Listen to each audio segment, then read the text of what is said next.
Why you always in the mood? Around like I'm brand new. Ano yung pinagagawa mo?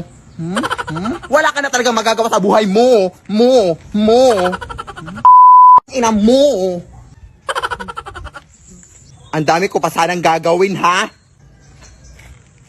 Mo.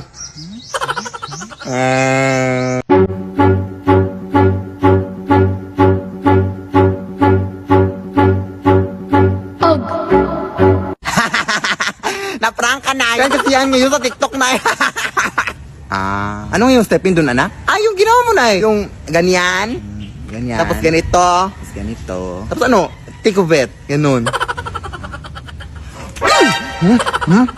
Alam mo namang busy ako ngayong araw tapos may prank-prank ka pang naisip dyan? Tikupit. Prank lang eh. Prank.